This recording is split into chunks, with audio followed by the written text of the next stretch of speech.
తెలంగాణలోని అత్యంత ప్రముఖమైన ప్రాచీనమైన సాంస్కృతిక ఉత్సవాలలో బోనాల పండుగ ఒకటి. ఈ పండుగ 600 సంవత్సరాలకు పైగా చరిత్రను కలిగి ఉంది. పుల్లావుల పాలన కాలం నుంచి ఈ పండుగకు మూలాలు ఉన్నాయని చరిత్రకారులు చెబుతున్నారు. తర్వాత కాకతీయ రాజులు, శ్రీకృష్ణదేవరాయలు, కుతుబ్ షాహీలు కూడా ఈ పండుగను వైభవంగా జరుపుకున్నారట. కుతుబ్ షాహీలు ఈ పండుగను నెల రోజుల పాటు జరుపుకునేవారట. అయితే హైదరాబాద్లో బోనాల పండుగ 1869 తర్వాత నుంచి ప్రస్తుత రూపంలో విస్తృతంగా జరుపుకోవడం ప్రారంభమైంది. ఈ కాలంలో హైదరాబాద్, సికింద్రాబాద్లలో ప్లేగు వ్యాధి విజృంభించింది. అనేక మంది ప్రజలు ఈ వ్యాధి బారిన పడి మరణించారు. ఈ సమయంలో మిలిటరీ బెటాలియన్ జవానులు ఉజ్జయినిలోని మహాంకాళి అమ్మవారిని పూజించి ప్రార్థించి ప్లేగు వ్యాధి తగ్గితే హైదరాబాద్లో ఆమెకు గుడి కట్టిస్తామని మొక్కుకున్నారట. వ్యాధి తగ్గిన తర్వాత వారు సికింద్రాబాద్లో కాళీమాత అమ్మవారిని ప్రతిష్ఠించి బోనాలను సమర్పించారు. 1908లో మూసీ నది వరద కూడా బోనాల పండుగ ప్రాముఖ్యతను పెంచింది.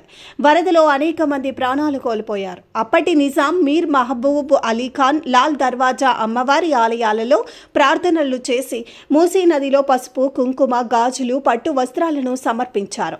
అప్పటి నుంచి లాల్ దర్వాజాలోని సింహవాహిని ఆలయంలో ఆషాఢ మాసపు చివరి ఆదివారం బోనాల ఉత్సవాలు జరుగుతున్నాయి.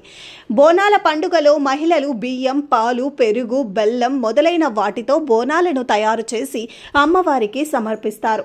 ఈ వేడుకలు ఊరేగింపులు, సంగీతం, నృత్యాలు, భవిష్యవాణి, రంగం వంటి అంశాలతో నిండి ఉంటాయి. తెలంగాణ గ్రామీణ ప్రాంతాలలో గ్రామ దేవతలను కూడా పూజిస్తారు. బోనాల పండుగ తెలంగాణ సంస్కృతి, నమ్మకాలను ప్రతిబింబిస్తుంది.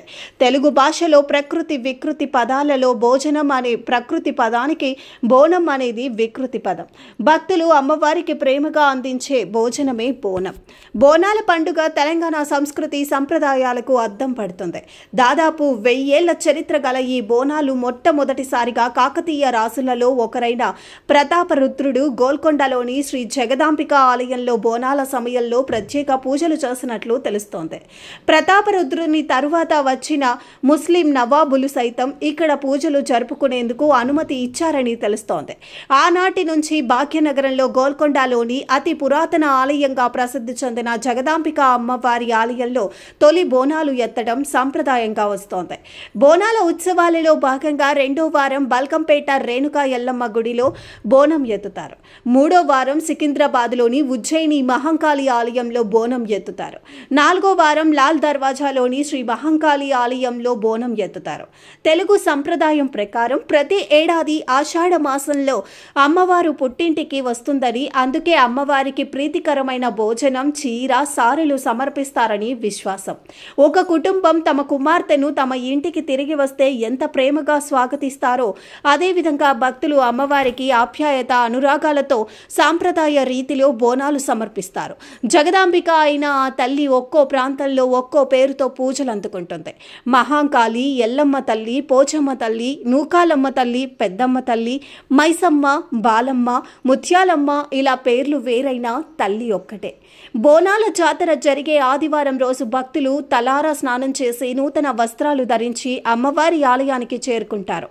అక్కడ దేవస్థానం వారు ఏర్పాటు చేసిన ప్రదేశాలలో తాత్కాలికంగా పొయ్యి ఏర్పాటు చేసుకొని కొత్త కుండను పసుపు కుంకుమలతో అలంకరించి ఆ కుండలో కొత్త బియ్యం, పాలు, బెల్లం పోసి ప్రసాదాన్ని తయారు చేస్తారు.